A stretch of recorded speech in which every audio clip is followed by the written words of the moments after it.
चला राम राम नमस्कार सर्वांना यूट्यूबमधील. आणि आपलं काम काय चालू आहे आणि बघू शकता तुम्ही लातूर जिल्ह्यामध्ये वलांडी इकडं तरी पेरणीचं काहीच नाही. बघू शकता तुम्ही काही नाही हो का, पेरणी नाही, काही नाही, पाऊस पण नाही, काहीच प्रकारे पाऊस नाही. आणि काम नसल्यामुळे हे बघा आम्ही झाडं तोडलं होतं, झाड तोडतो आणि इकडून पूर्ण नाली मारलेली आहे. तरी बघू शकता तुम्ही एवढे झाडं तोडलेले आहे, ते का तोडून टाकलेले. ते बघा तिकडे ते लिंबाचं आहे आणि या ठिकाणी बोरीचं आहे. बघू शकता पूर्ण बोरीचेच लाकडं आहेत. आणखीन पुढं जायचं आहे मला. काम नसल्यामुळं काही काम करावं लागतं, त्याच्यामुळं काम चालू आहे. पाऊस नसेल तर पण काम करावंच लागतं आपल्याला, काम केल्याशिवाय पर्याय नाही. मालक गेलेत पंढरपूरच्या यात्रेला. मालक सध्या रनिंगमध्येच आहेत आणि माऊलीच्या पालखीसोबत आहेत आमचे मालक. बघू शकता तुम्ही मालकाने हे काम सांगितलेलं आहे आपल्याला, तर काम चालूच आहे.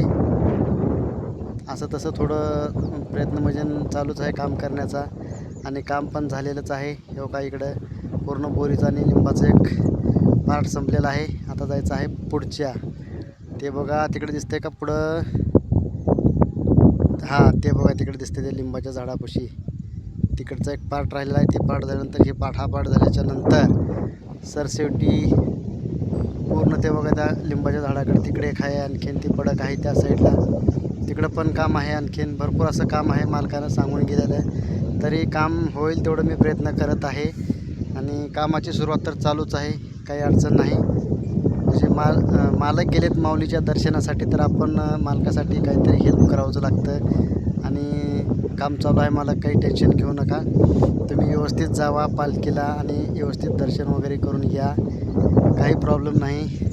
जरी बी पाऊस पडला तरी पण मी इथं आहे, पेरणी पण करून घेऊ शकतो मी, त्याच्यामुळं मी थांबलेला आहे. मालकाला टेन्शन द्यायचं नाही याबद्दल मी इथं थांबलेला आहे. मालक बरेच दिवसापासून म्हणत होते की मला जायचं आहे, मला जायचं आहे, मला जायचं आहे. त्यांनी ह्या निसर्गाची वाट बघून कंटाळून निघून गेले. आता विठ्ठलाच्या दर्शनाला तर गेल्यावर पाऊस पडल आणि माझ्या शेतामध्ये पेरणी होईल असा त्यांचा ध्यास होता, त्याच्यामुळे ते गेलेत. तरी पण काही इकडं पाऊस माऊली पडतच नाही बघा, बघू शकता तुम्ही. आणि काही प्रॉब्लेम नाही, इकडची काही अडचण नाही. तुम्ही जाऊन व्यवस्थित दर्शन वगैरे घेऊन जाऊन मस्तपैकी फिरून करून या, काही प्रॉब्लेम नाही. इकडं आहेच, काम चालू आहे, काही टेन्शन नसावे.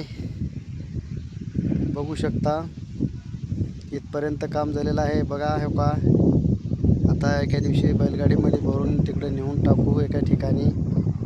आता हे तर काम करून घेऊ म्हणून त्याच्यामुळं मी हे काम चालू केलेलं आहे. तरी सर्वांनी बघू शकता तुम्ही, हे बघा कुठंही आमच्या वलांडीत पेरणीच नाही, कुठं पण नाही. बघू शकता प्रत्येक बाजूच्या गावांना पूर्ण पेरणी आहेत कुठं कुठं, पण या ठिकाणी वलांडी धरून मेहकरपर्यंत काही पेरणी झालेली नाही.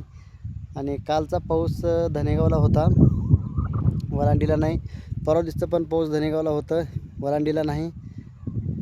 तर बघू शकता मित्रांनो, या ठिकाणी सध्याला दुष्काळ जाहीर म्हणलं तरी बी चालतं आहे. आणि आता ह्या पण महिना निघून जात आहे, जून जुलै पण आता येतो आहे, ऑगस्ट महिना पण. आता काय खरीपची तर पेरणी गेलेलीच आहे अशी दिसते. बघू शकता पूर्ण शेतकऱ्याचे शेती पूर्ण बघा तुम्ही कोरीच आहे. इथून तिथून बघा पूर्ण आपलीच आहे ही शेत. पूर्ण चिंचेचे झाडं दिसतात. पूर्ण तिकडं 10-15 एकर जमीन आहे ह्या ठिकाणी, पण त्या पूर्ण त्या झाडापर्यंत आहे तिकडं वरती. आणि इकडं पण बघू शकता तुम्ही पूर्ण कोरडवाहू झाड नाही, काही ऊस नाही, काही नाही आपल्याकडे. तर यावर्षी पावसाने धोका दिलेला आहे निसर्गाने भरपूर. आमच्या मालकाने पण परू वगैरे करून गेलेत, परू पण केले त्या पावसासाठी. तरी पण काही पाऊस येतच नाही वलांडीमध्ये. तरी सर्वांनी बघा, आवडलं तर लाईक करा, कमेंट करा, नंतर शेअर करा. चला बाय बाय. आता आणखी दुसरा ब्लॉग काढतो, तर यातून तुम्ही वाट बघत राहा. आणखीन थोड्या वेळामध्येच टाकणार आहे ब्लॉग. आणि सर्वांनी लाईक कमेंट करा, बेल आयकॉनला बटन दाबून लाईक करा आणि सबस्क्राईबर पण करा. चला, जय भीम, नमो बुद्धाय, जय शिवराय.